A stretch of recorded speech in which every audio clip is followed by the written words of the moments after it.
Welcome to Penrose Learning, where we make understanding easy.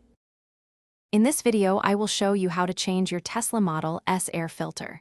First, gather your essential tools: a trim removal tool, a 10mm socket, and 2 brand new HEPA cabin air filters.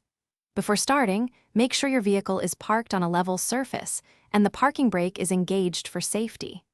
This simple maintenance task can significantly improve your cabin air quality in about 30 minutes. Now, let's access the filter housing.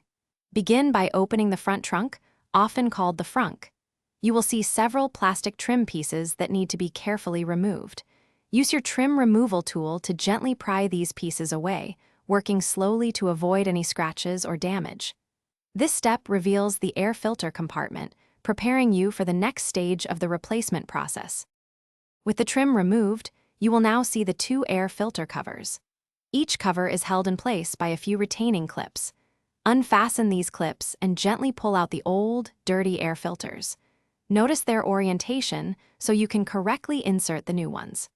Carefully slide your 2 new HEPA filters into their respective compartments, ensuring a snug fit for optimal performance and clean air. Finally, it's time for reassembly.